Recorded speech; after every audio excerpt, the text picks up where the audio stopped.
Hi friends, स्वागत है आप सभी का आपके अपने चैनल अनुभव मिश्रा में। और मैं अनुभव मिश्रा आप सभी के लिए इस वीडियो में लेकर के आए हैं धमाकेदार टॉपिक ट्रायंगल पार्ट सेकंड। दोस्तों पार्ट सेकंड, हाँ भैया पार्ट सेकंड, क्योंकि पार्ट फर्स्ट भी हम बना चुके हैं ट्रायंगल का, जिसमें हमने आपको एक प्रॉपर्टी भी बता दी है जिसका नाम है SAS प्रॉपर्टी। इस वीडियो में हम पढ़ेंगे प्रॉपर्टी ASA और इसकी कॉन्स्ट्रक्शन। आइए देखते हैं कौन सा प्रॉपर्टी हम पढ़ने वाले हैं। AS और A। अब दोस्तों A और SA हमने आपको पहले ही बता दिया था, एंगल को A से रिप्रेजेंट करते हैं और S को साइड को S से रिप्रेजेंट करते हैं।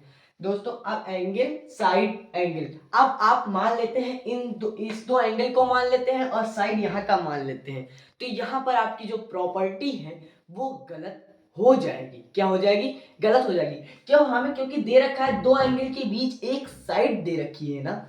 जैसे अगर हमने ये दो एंगल माना है तो हम इस साइड को ही मानेंगे, ये दो एंगल माना है तो इस साइड को मानेंगे, ये दो एंगल माना है तो इस साइड को मानेंगे। हम यहाँ पर कंफ्यूजन या गलती यहाँ नहीं करेंगे कि हम एंगल दूसरा माने साइड कोई दूसरा माने। तो आइए हम पहले मान लेते हैं इस एंगल को, एंगल बी को मान लेते हैं 70 डिग्री और एंगल सी को मान लेते हैं 60 डिग्री। कंफर्म दोस्तों?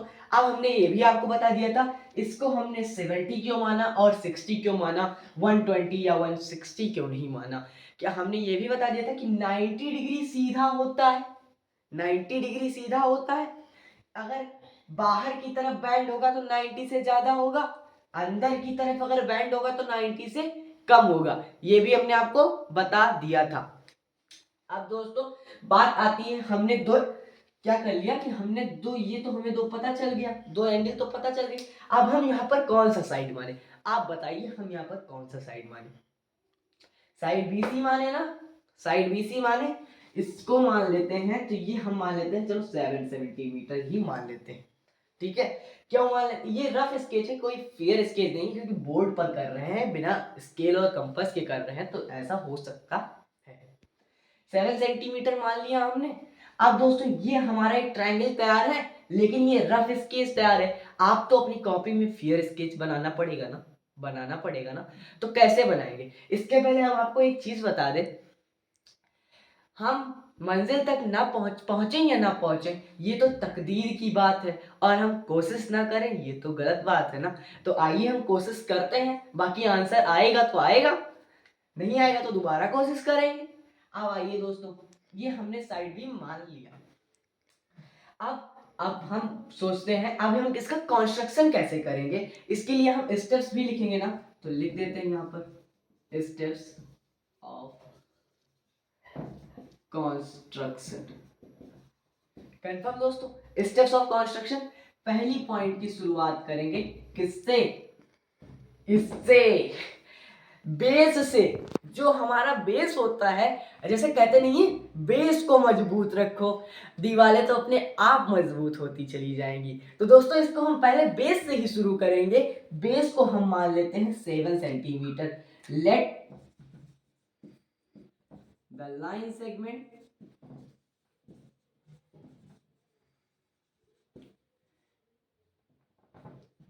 BC equal 7 centimetre. दोस्तों एक काम करिएगा, आप फेयर नोट में लिख रहे हैं तो ये लेट हटा दीजिएगा, क्योंकि आप क्या कर रहे हैं स्केल से मेजर करके लिख रहे हैं, तो यहाँ पर भी लेट हटा देते हैं, वरना आप लोग भी लेट लिख लेंगे।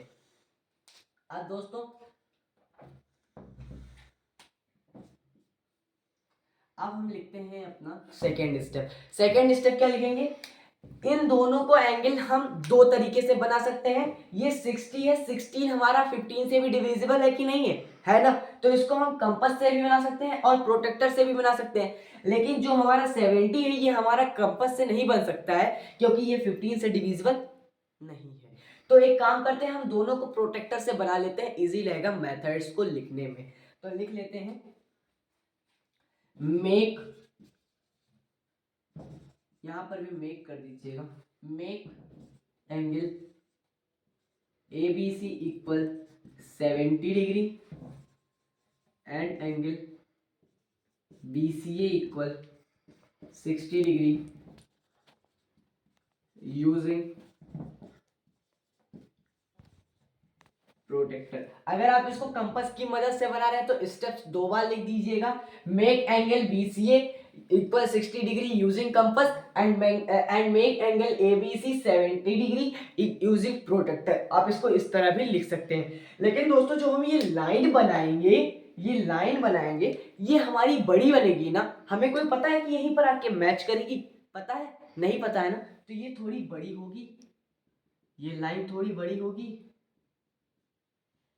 ये बात आप मानते हैं ना दोस्तों? ये लाइन थोड़ी सी बड़ी होगी ना, तो इसको हम मेजर दे देते हैं। इसको मान लेते हैं K और इसको मान लेते हैं L। इतनी बात कंफर्म है ना दोस्तों? इतनी बात भी आपकी क्लियर है ना? इसको मान लेते हैं K और इसको मान लेते हैं L। अब दोस्तों यहाँ पर जो हमारी पॉइंट है किस पर, ये यहाँ पर मीट कर रही है ना, दोनों लाइन यहाँ पर मीट कर रही है, जिसको हमने किससे रिप्रेजेंट किया है? A से रिप्रेजेंट किया है ना। आप क्या करते हैं, the line BK and CL meet at point A। Confirm दोस्तों? BK और CL मीट करती है पॉइंट A पर। ये हमारा पूरा स्टेप हो गया ना। अब यहां पर लिख देते हैं 10 the required triangle